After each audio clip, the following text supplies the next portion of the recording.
All right, it's time for another Bhangra Social with Tru Skool, and today we're going to be going through Tru Skool's top 5 UK Bhangra tracks. I can imagine this probably took up like half your day, you know, kind of going through, yeah, no. Like, what was it like? Like, just having a look at that question in the first place? No, the problem with that question is I haven't got a favourite song because I've got too many. So I purposely kept it to UK Bhangra because I thought, you know, because I believe that Punjabi music's got quite a few different genres to it. Like you had the Desi folk era, and you know, in Punjab from late 60s to mid 80s, so which I've not included because I think that's a separate thing.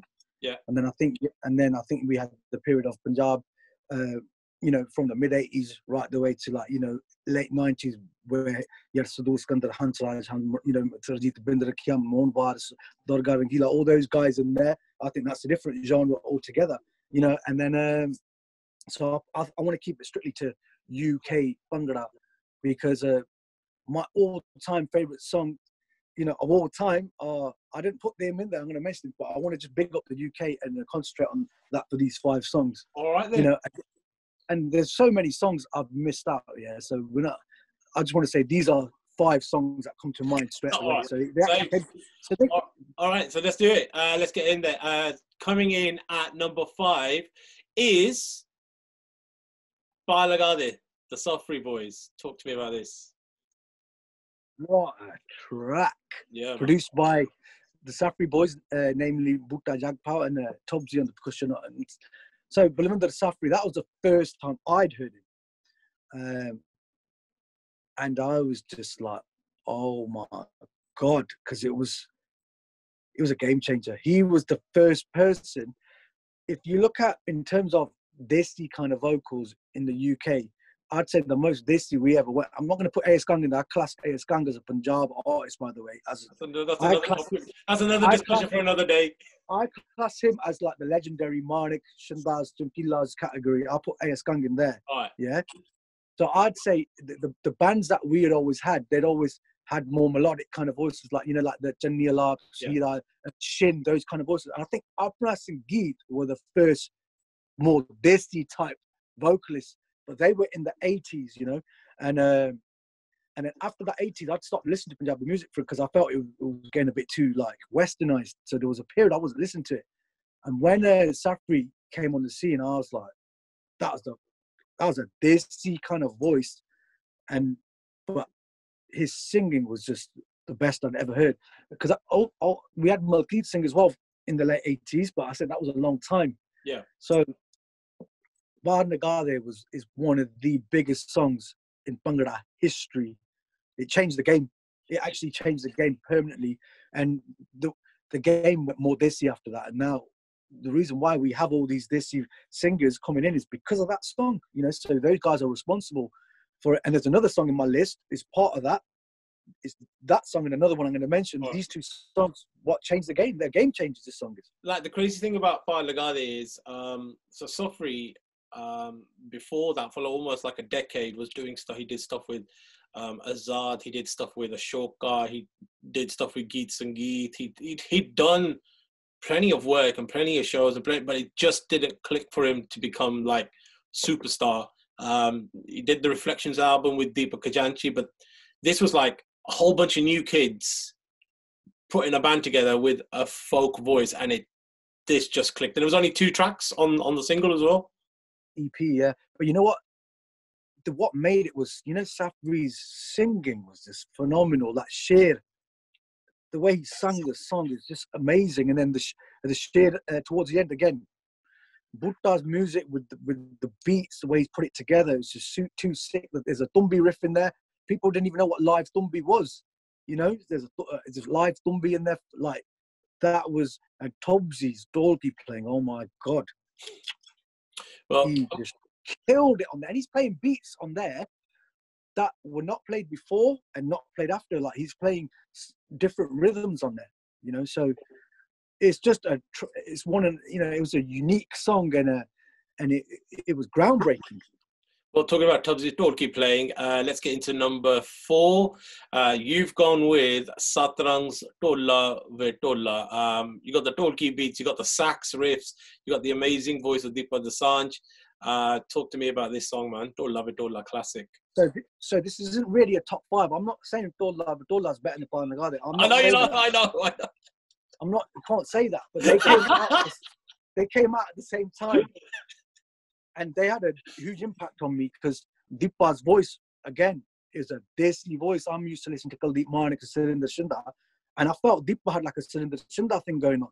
And it was a Surinder Shinda song anyway, originally. And that's probably the only time in history that a cover version is better than the original, which is this song. And again, Bhutta produced it. And Satrang, the band, some of them members played in it. And Tubbsy Tolki on this.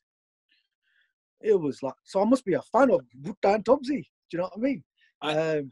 Obviously, because I'm mentioning 2 of their songs as like the best, best songs ever in the UK history. So like the melody, Deepa's performance, Deepa just killed it in this song. The way he sings the verses. I mean, it's so masculine, it's so desi, it's so raw. The way he sang this, it's it's really desi, and the percussion's killer, and then. The way Deepa sang the verse, it's so melodically on a high level. When you ask anyone to sing that, they can't sing the verse the way he sang it, including himself. So when I met him years later, when we worked together, I was like, "Oh, sing Tolla Ve Tolla." We was like doing a fun situation, isn't it? Yeah. And he can't sing it like that again because the way he sang that, the melody and the verse is just sick, and then the ending. His a LARP at the end. It's just too sick, man. Just game changer. It's a game changer. Those 2 songs changed the game permanently. So I think the common thread seems to be here: Bhutta, Safri, the 90s, and Jagpal. In at number 3, you've gone with the Boys Bolia by the Safri boys from Bom the Tumpi. Like these Bolia were crazy. Like personally, me, I like the another fine mess Bolia, just because I think the percussion is just tighter on there. It's more, but it's not my list. It's yours. So you've gone with the Boys Bolia, man. You can't say these things. You can't say that. I mean, but I'm going to counter what you said now anyway. Go on. For a start, look, I've mentioned Balwinder Safri again now. And this was the follow-up after Legends. Normally you can't, if you've made a song like Bhangra, you can't beat that. You're not going to top that. The crazy follow-up, man. What are you going to come with? And that album was one of the baddest albums ever made. Bom the Tumbi, right? Probably could be the baddest album ever. And they just, the way Safri kills it, and that song, the way he sang the Boliyan, it delivers the true essence of Punjabi Boliyan and how they're supposed to be sung. It's the traditional cultural way of singing Boliyan in its purest form is demonstrated in that song. So the way he sang that was unbelievable. And another special thing about this song, why I'm going to counter what you said, the percussion, Tubbsy's on the dolki, and you've got the baddest dole player in UK history, Sukhshinder Shinda on the dole. The way he bangs that dole at the start and the way he's playing that jal with Tubbsy Dolki, it's just solid. It's absolutely solid. It was so direct. So the combination of that hard beat and you got a don like Sukhshinder Shinda, you got Safri, Bhutta, Tubbsy, and the band, all these future legends in one song. You're going to get fireworks, man. And then, I mean, I'll tell you a quick story. When we was at school, we used to have this thing called Activities Week. So for the last week of school, you don't actually do any work. You come to school and then you either either choose, I want to do art for the day. I want to do pottery for the day. I want to go to Alton Towers or Drayton Manor Park. Like it's no work. So you had all the activities. And me and my mates, we're going to do a Bhangra club. So for 3 days, it was, you come to school at 9 in the morning until 3:20, you do Bhangra all day, right? All day. We did that for 3 days, innit, all the Punjabi people came, yeah, from, and like what you can do, you can keep rotating, you can go to another thing, yeah, and you can go to this thing, and that's, everyone just stayed. It was like a gig for 3 days from 9, even some of the teachers, some Punjabi teachers in our school came to it, right? It was mental. We's playing on all the bangers, yeah, and that was when I think Death Jam just come, no, this was a year before. So when that had just been out for a few months, no word of a lie, you know, throughout the day, that song, we played it about 18 times. Wow. And everyone went mad 18 times to it. That's how it's crazy. Crazy times, man. That's got to be one of the best follow-ups to a killer song, man. And listen, this seems to be and, like and, sorry, and I just go. As well, like Baldev Mastana, I think he helped out lyrically or something. There was some input, and the middle piece in there, Bhutta's the keyboard piece before the Hare Hare Ka bit, right? Apparently, Baldev Mastana, that was his piece, and Bhutta nicked it. And then he went up, Bhutta was telling me, Baldev Mastana went up to me, he goes, yo, you taxed my piece? And Bhutta's like, yeah, I know, it sounds good. So big up, he goes, yeah, he goes, I did because it sounds sick. So that is such a Bhuta Jagpal response, man. That is such a Bhuta Jagpal response. But listen, like all these tracks you're mentioning, it almost feels like, you know, like in football you have a golden generation. This feels like Bhangra's golden generation, because in at number 2. Sorry, man, I got to say one more thing, Dips. Go.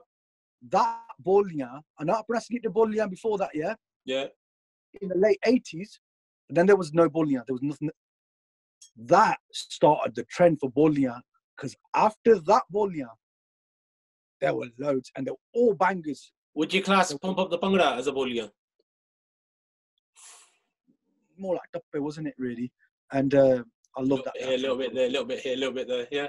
But you're going back to 88 as well. Oh. So there's a big gap, and I love that track. This is like, you know, the traditional Bolian, the Tave and all that. Yeah. This is what started the trend of Bolian, you know, and it got people into traditional music. It got people wanting to know about Punjabi. This song is a big song, man. It's an important song. Yeah, definitely culturally, man, musically, and just like for the history of Bhangra music, man, big tune. So in at number 2, you've gone with the Satrang track, which I like, you like, and there's like a niche community of Bhangra heads that love it, but like the wider Bhangra audiences don't know about. So in at number 2 is Satrang and Sajna. Why is this such a big tune, man? Explain to the world. It's mad, isn't it? I've just, out of the 5, I've said 2 Safri and 2 Satrang. It's weird, man. And this track is just too sick, man. It's like almost like a Dolla part 2, because of the way the beat in the verse does a similar kind of thing. Camo playing on it this time from Anarchy. The way Deepa sang it, the melody's just too sick, and he sang it like a bad man, and the melody's just amazing, and his voice, his tone, the way he's coming across, the music. I think Vivek from Jarnik may be involved in this song as well. I'm not too sure. I think he might have been. And the reason why I mentioned him is because I was a big fan of his productions, like the Death Jam and stuff like he did. Death Jam 3 was out at the time. Death Jam 2 and his involvement in the Jarnik, so Suki Sahal as well. So I think you had a combination. You know, you had Camo on the percussion from Anarchy. I think Vivek was involved, the band themselves, Angus on the sax. I think the melody is too catchy, man. It's so catchy, and Deepa just killed it. He just killed it. It is one of my most favourite songs ever, you know. And same with PMC, you know, PMC. He never goes on about like the band era too much. And I remember we was in the car one time chatting, he goes, oh, that's one of the baddest songs ever made. You know, so man's like him are saying it too. You know what I mean? All right, so in at number 1, it's not Safri, it's not Deepa, it's a very, very, very early jazzy beat and Nagavang. I love this tune, man. It is just proper talky, dissy. It is proper mode baha chak ke like button. It's one of those type of tunes, man. And what is it about Nagavang, man? So it's not Nag, it's Nagavangu male. Okay. Yeah, no, you never said that. I'm just making it clear. People think this is before Nag. This is 94 of his album Get Back, which just come out shortly after Kuggi and Ajora did.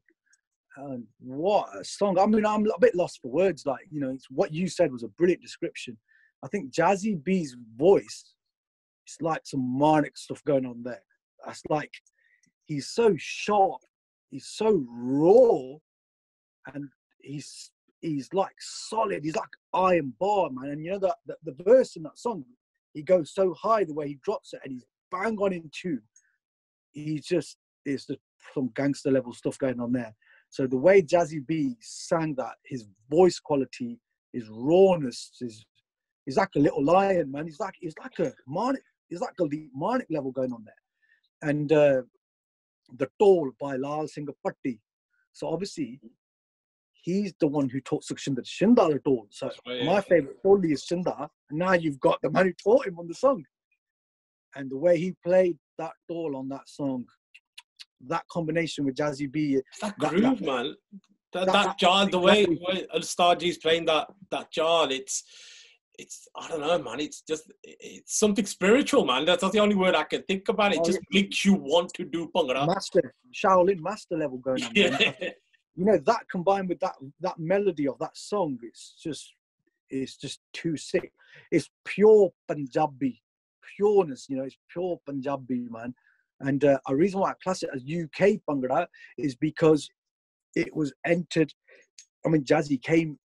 It's a bit weird in saying that because technically that was actually made in Canada. Yeah. But it was that kind of sound, you know. I don't want to sound like a hypocrite, but Jazzy's ours. Jazzy's ours. He's ours. He's ours. He's always going to be ours. You know, because actually, no, it's fair actually. Because on Kuggi and Ajora, Sukhshinder Shinda produced a few of the songs on there.